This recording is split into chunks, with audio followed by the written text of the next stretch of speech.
میں سید یاسین کاظمی آپ سے مخاطب ہوں۔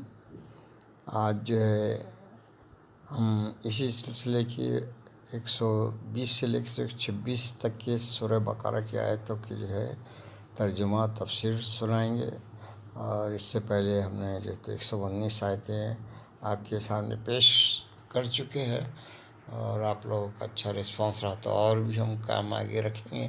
اس میں جوادی صاحب کی تفسیر ہے اور وہ آپ کو پیش کر رہے ہیں، اور ہم نے جو تو آج جو قاری ہیں، دنیا کے مشہور قاری عبدالباسط صاحب کے ذریعے جو ہے یہ جو تو 120 سے لے کے 126 تک 7 آیتیں ہیں، ان کی قرأت میں آپ سنیں گے، اور اس کے بعد قرأت ہوگی، تلاوت ہوگی، تلاوت کے بعد جو ہے اس کا ترجمہ تفسیر اور جو تو اس کا فائدہ اور تشریح، یہ سب چیزیں پیش کروں گا۔ اللہ کے فضل سے آپ لوگوں کا رسپانس اچھا ہے، اور میرے چینل کو آپ لوگوں سے خواہش ہے کہ سبسکرائب کریں۔ اور اعوذ باللہ من الشیطان الرجیم، بسم اللہ الرحمن الرحیم، آپ سنیں۔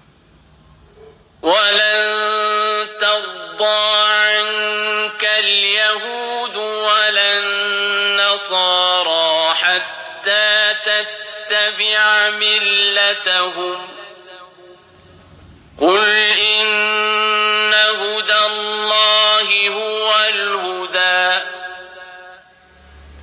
وَلَئِنِ اتَّبَعْتَ أَهْوَاءَهُم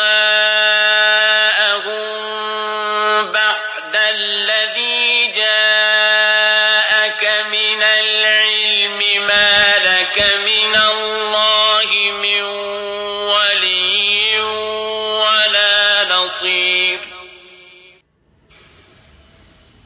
الَّذِينَ آتَيْنَاهُمُ الْكِتَابَ يَتْلُونَهُ حَقَّ تِلَاوَتِهِ أُولَٰئِكَ يُؤْمِنُونَ بِهِ ۗ وَمَن يَكْفُرْ بِهِ فَأُولَٰئِكَ هُمُ الْخَاسِرُونَ۔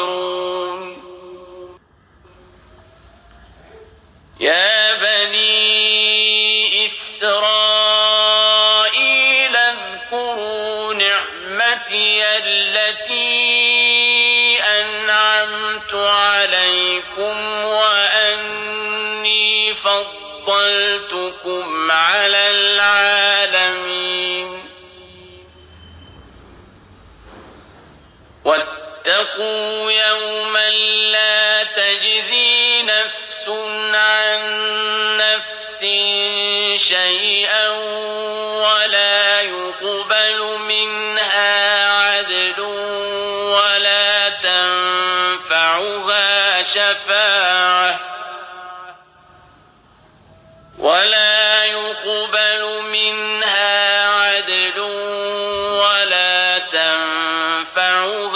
شَفَاعَةٌ وَلَا هُمْ يُنصَرُونَ۔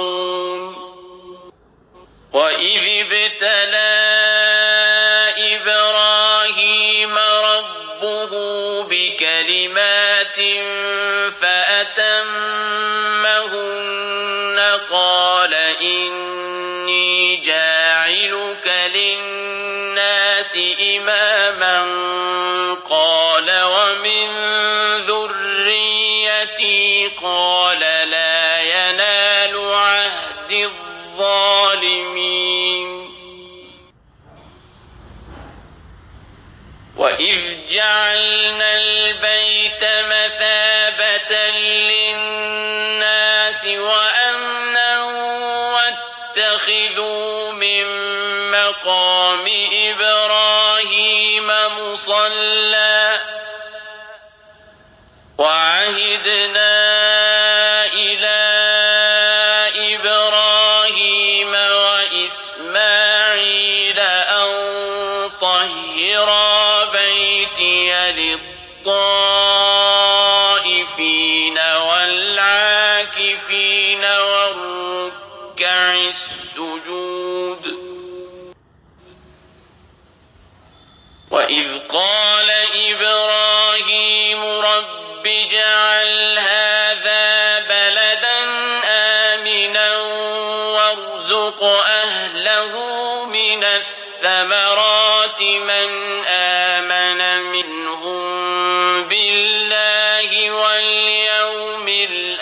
الآخر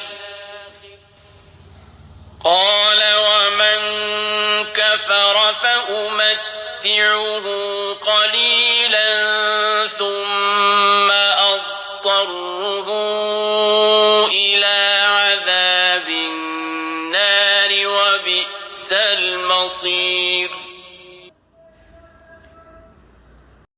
بسم اللہ الرحمن الرحیم. اب آیت نمبر 120 سورہ بقرہ کی 120 نمبر کی آیت کا ترجمہ سنیے.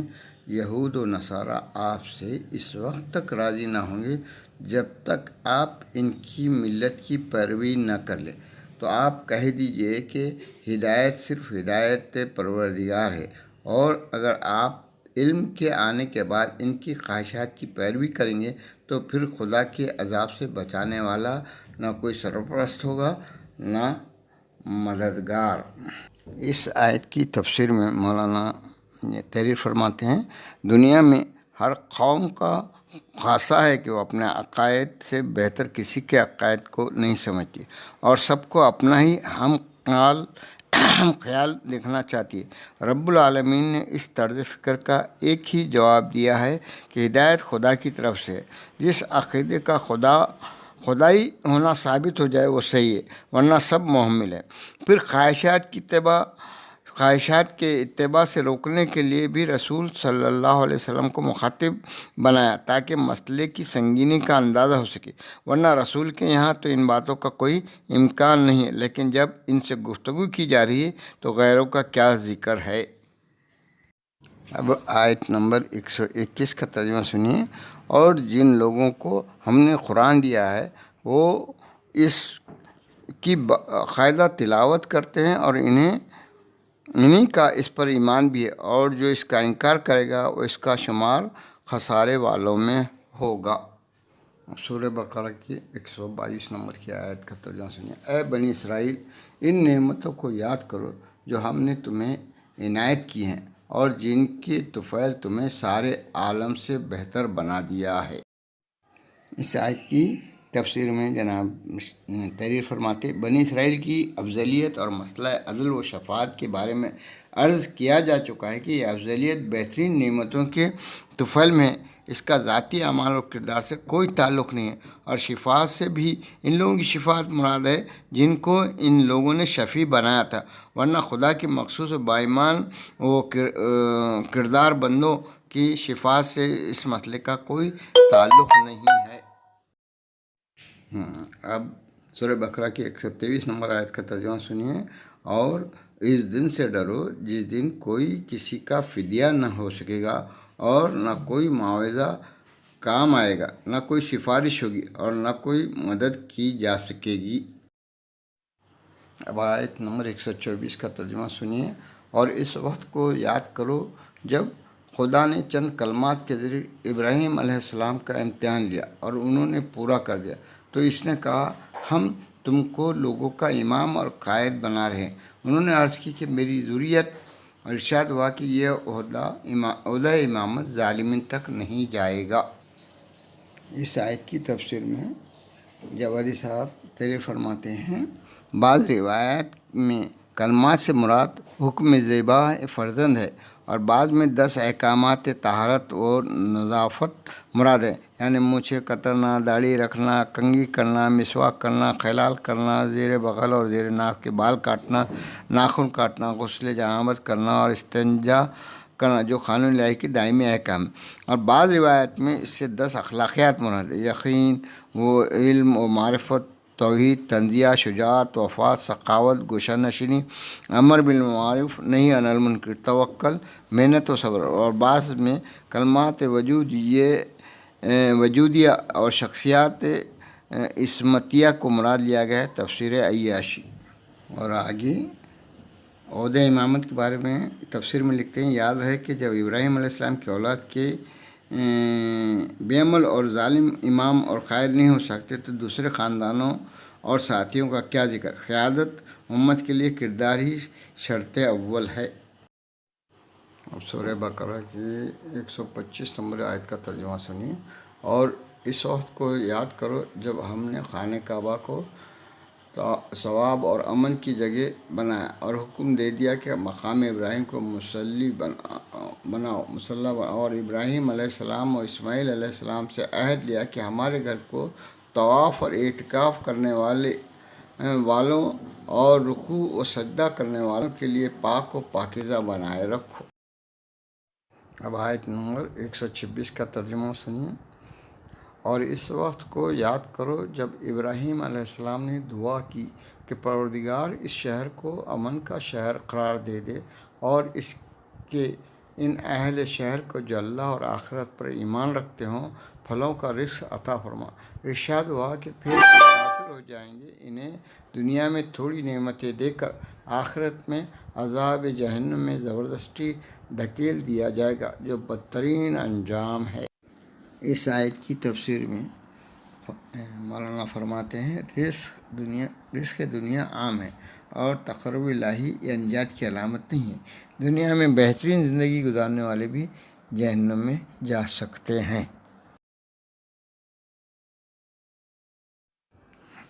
جوادی صاحب ان آیات کے فائدے کے طور سے حاشیے میں دیے ہیں، وہ یوں ہیں: واضح ہے کہ نبوت الہی وحی کا حاصل کرنا اور رسالت اس پیغام کے قوم تک پہنچانے کی ذمہ داری ہے، اور ان دونوں کے لیے صرف ذاتی صلاحیت کافی ہے، لیکن امامت قوم کی قیادت کر کے اسے منزل مقصود تک پہنچانے کی ذمہ داری ہے، جو ان دونوں سے بالاتر مرحلہ ہے۔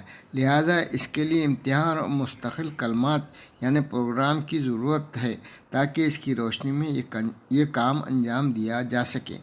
امام کے لیے خود نبی یا رسول ہونا ضروری نہیں ہے، بلکہ اگر کوئی نبی یا رسول کے پروگرام کے مطابق قوم کی معصوم قیادت انجام دے گا تو وہ بھی امام ہو سکتا ہے، جیسا کہ رسول اکرم صلی اللہ علیہ وسلم کے بعد ائمہ طاہرین علیہ السلام کی امامت کا حال ہے۔ دوسری بات جو آپ نے آیت نمبر 125 میں کہا کہ مصابہ یعنی صوب سے مشتق ہے، جس کے معنی ہیں اپنے مرکز کی طرف واپس آنا۔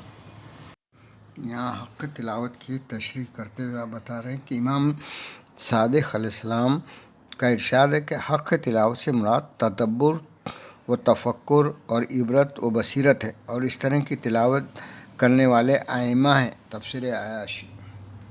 لفظ ظلم کی تشریح کرتے ہوئے مولانا فرماتے ہیں مناقب ابن معاذ میں سرکار دو عالم صلی اللہ علیہ وسلم کا ارشاد ہے کہ ظلم سے مراد بت پرستی ہے، اور بت پرست امام نہیں ہو سکتا۔ یہاں وادی غیر ذی زرع یعنی بغیر زراعت والی جو وادی میں ثمرات کی دعا گھر کی شرافت اور عظمت کا اظہار ہے، اور اس کے بعد یہ سوال لغو ہے کہ فاطمہ بنت اسد نے کعبے کے اندر رہ کر 3 دن تک کیا کہا؟ دعائے خلیل مستجاب ہے، علی اہل بیت اللہ